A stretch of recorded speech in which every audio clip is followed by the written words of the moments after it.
Saya minta pendapat nih dari pandangan hukum atau mantan Karawat ini, melihat tadi kuasa hukum dari Nikita Mirzani sudah membuat statement bahwa gugatan perdatanya dicabut karena dia merasa lebih fokus ke pidananya. Gimana melihat itu? Baik, terima kasih. Assalamualaikum warahmatullahi wabarakatuh. Selamat siang dan salam sejahtera untuk kita semua. Sebelum kuasa hukumnya berbicara tentang masalah itu, jauh-jauh hari sebelumnya saya sudah sampaikan. Untuk apa kau lari ke perdata? Lebih bagus fokus saja ke masalah aspek pidana. Sebelum kuasa hukum ngomong, sudah ngomong kan.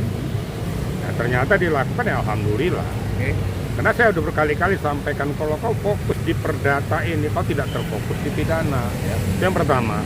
Yang kedua, aspek wan prestasinya itu tidak menyentuh kepada aspek pokok. Sekali lagi saya katakan, wan prestasi ya, tidak akan berlaku kalau ada berbau pidana. Nah, itu yang perlu diketahui oleh publik. Tidak bisa wan prestasi kalau ada unsur pidananya. Yang kedua, yang ketiga, bahwa kalau kita melakukan wan prestasi ada kesepakatan antar pihak ya, yang bersengketa tentang suatu kesepakatan yang telah dituangkan di dalam bentuk tertulis. Di pengadilan nggak ada bentuk lisan berlaku, karena itu bisa saja akan ingkar janji.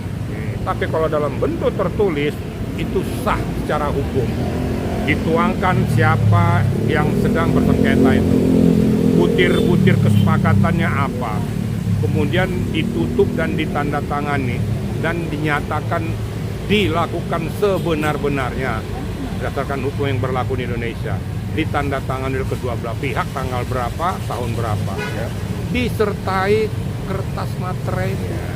Ini menyatakan bahwa negara tuh hadir ya. Ini yang sampaikan, ya syukurlah sekarang sudah fokus kepada aspek pidana, itu dicabut, dan itulah yang sudah sampaikan terdahulu. Nah sekarang masalah di aspek pidana ini, ya saya bermohon pada pihak Nikita tuh fokus kepada awal mula peristiwa. Kenapa sampai terjadinya permindahan daripada uang tersebut ke Nikita? Di sini fokusnya sebenarnya, sehingga terbukalah Pandoranya bahwa terjadinya peristiwa pidana karena akibat daripada ini. Apa ya? Saya hanya mengasumsikan aja kemungkinan itu masalah skincare. Nah buka saja itu. Kenapa skincare-nya? Kenapa sampai dia menyerahkan uang itu? Ini harus dikejar. Tapi kan pertanyaannya kan dia mengajukan gugatan website itu kan uji materi. Apakah dari sisi dia cabut itu ada dugaan substansinya nggak kena? Apa gimana? Uji materi apa ya, substansinya nggak kena lah. Nah, dari awal-awal saya udah ngomong kok. Percuma ngabis-ngabisin waktu untuk uji perdata di wan prestasi itu. Nggak akan berbuntut. Pasti buntutnya pasti nanti bisa-bisa NO. Salah objek. Karena saya katakan suatu wan prestasi itu tidak boleh atau gugur kalau ada peristiwa pidana. Belum. Ini harus dipahami kita semua. Jangan main paksa gebiak-uya. Masih lebih kenal lagi kalau dikatakan perbuatan melawan hukum. Ada wan prestasi. Emang kesepakatan kita beli ondel-ondel. Kan ada peristiwa hukum di situ. Nah, yang sekarang sedang bergulir di pengadilan. Nah, itu yang saya katakan. Ya kita berdoa mudah-mudahan ini berjalan dengan baik. Ini kita diberikan penguatan. Ya, fisiknya secara pribadi saya kasihan ya. Dia punya anak sedang ada bermasalah lagi sekarang. Sedang di pengadilan, kemudian ada anaknya juga. Saya yakin sebagai manusia yang beriman dia pasti kepikiran semua ya. Bagaimanapun darah dagingnya semua. Ya kita doakan dia tetap kuat dalam menjalani peristiwa ini. Semoga yang terbaik didapatkan oleh Nikita, bisa berjalan dengan baik dan hakim mempunyai hati nurani untuk memutuskannya. Tapi kata strategi seorang advokat yang punya klien itu gimana pendapat apa? Bagaimana? Dia bilang itu strategi seorang advokat. Aku udah bilang berkali-kali. Oh, sorry. Ya. Di dalam hukum nggak ada istilah strategi. Di dalam hukum itu yang ada uji fakta, uji materi, uji pembuktian. Mau strategi perang apa?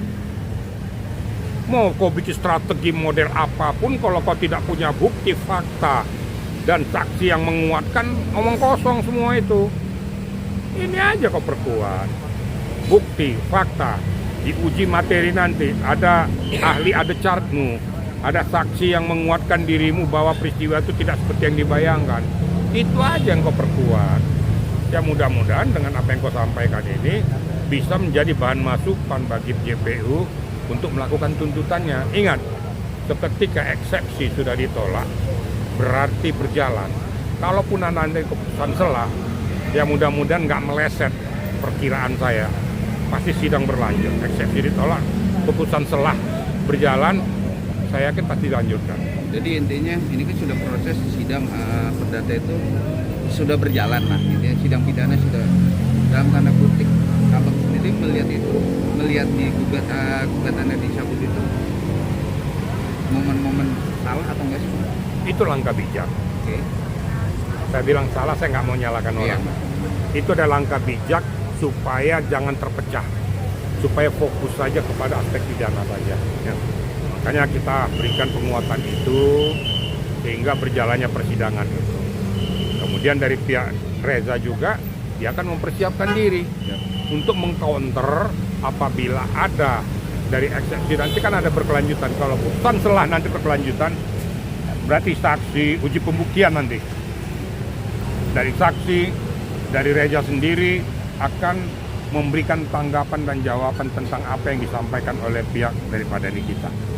Inilah mekanisme hukumnya seperti itu. Tinggal kita lihat. Kalau dari awal saya sudah katakan aspek pidananya sudah jelas, gitu. Tapi ada menggiring-giring, itu pencemaran, bukan aspek daripada pemerasan. Nah, ini mengkaburkan masalah. Jangan dikaburkan masyarakat. Masyarakat sudah cerdas. Ya. Nah, masyarakat boleh kok bodoh-bodohin, tapi JPU kan nggak bisa dibodoh-bodohin. Kalau pencemaran tidak akan muncul ada TPPU. Jelas ini ya.